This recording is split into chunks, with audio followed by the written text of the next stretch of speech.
NATO and Polish officials say a missile that killed 2 people in eastern Poland was likely fired by Ukrainian air defenses. The missile hit a village near Poland's border with Ukraine Tuesday. Charlie D'Agata is at the scene. The first missile strike on NATO soil since the war began created an impact with potentially catastrophic consequences and left 2 men dead. Christina lives only a few hundred yards away and knew them. What were they like? Very good people, she said. Hardworking, family men. Both had children, one of them smaller ones. The Polish president said today it was highly probable it was fired by Ukrainian anti-aircraft defenses.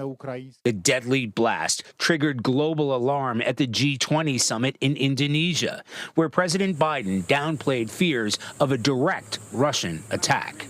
It's unlikely in the minds of the trajectory that it was fired from Russia, but we'll see.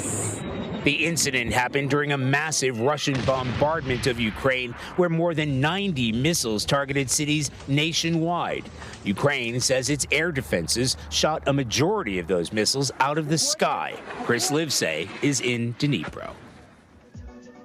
The target of Vladimir Putin's missile attacks is Ukraine's energy grid, shutting off the lights for millions of Ukrainians. Russia is trying to weaponize the darkness, but that has clearly backfired for these young basketball players. They're not just rising above the challenge, they're using it to sharpen their other senses.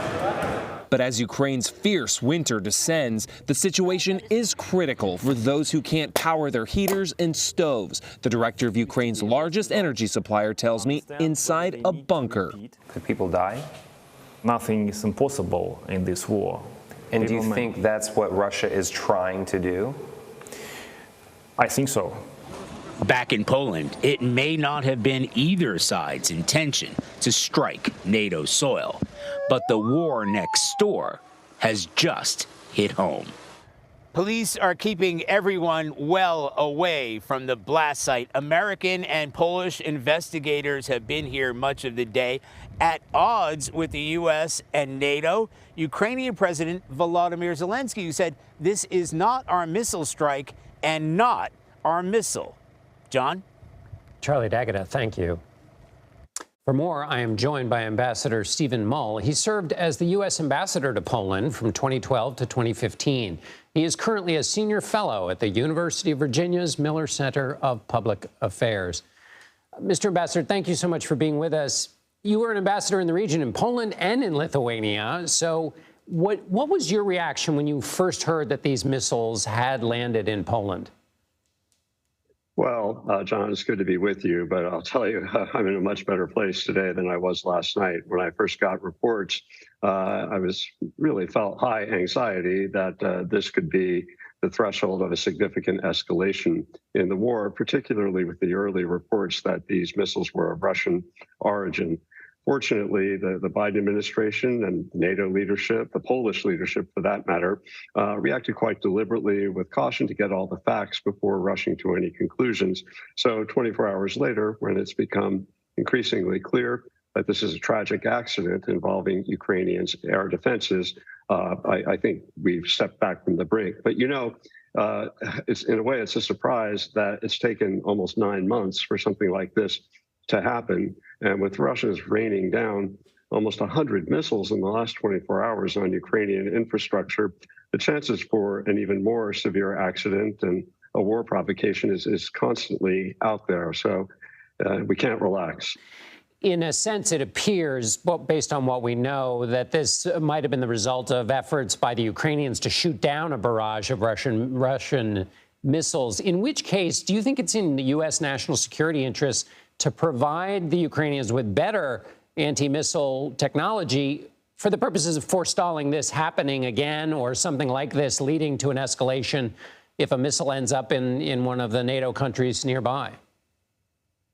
My personal view is that it would be both good as an act of deterrence and a good way to minimize the risk to our NATO allies to support the Ukrainians in bolstering their missile defense, particularly as the Russians seem to be moving into this new phase with these brutal, really literally raining down missiles onto Ukraine. So my personal view that it would be very prudent and warranted and might help accelerate the end of the war. It might help end. Really, it's a war crime what the Russians are conducting with these attacks. As I think I read it correctly, and you'll correct me, but that you were ambassador in Lithuania when it entered NATO. I wonder if your experience in Poland, in Lithuania, and in the region, you can help us understand kind of what NATO, how you think of NATO now in the wake of the Ukrainian invasion, that might be a little different than we used to think of NATO in the period, say 10 or 15 years ago, now that we've seen this conflict. Since the end of the Cold War, a dynamic that emerged both in my service in Lithuania and in Poland, there was often one of rising frustration from the Lithuanian and the Poles that we didn't sufficiently appreciate the security threat that the Russians posed to Central and Eastern Europe. And they were all often very concerned that we had higher level issues and interests to pursue with the Russians that often were a trump card in our relations. So I know from Lithuanian and Polish friends and colleagues with whom I stay in touch with, they believe that now the Western members of NATO and the United States have a much better appreciation of the real threat that the Russians pose, not only to the immediate region, but to the broader global security. And before I let you go, Ambassador Mull, I was a student at the University of Virginia, and you live there. There was this shooting incident. 3 football players are dead, 2 others were injured. Can you just tell me a little bit about how that's affected the community? Well, it's devastating. You'd think these days, John, that there's so many issues with gun violence that you become inured to it. But when, as they say, when it strikes your committee, it's a pretty hideous wake-up call. It was devastating for the whole community. But as a former WHO yourself, you'll know that the bonds of community are really strong here. Really, within 24 hours, we had thousands of students, faculty, and staff gathered on the lawn to show solidarity with the football team and the broader community. So classes came back today. It's sad here. You can feel it in the air still. But there's also resolve that we're not going to let this isolated act of violence destroy our community. Well, my wife is a WHO too, so our hearts are with you and everybody there in the community. And we're also grateful, Ambassador Stephen Mull, for your help in helping us understand the situation in Poland and the region. Thank you so much for being with us. My pleasure.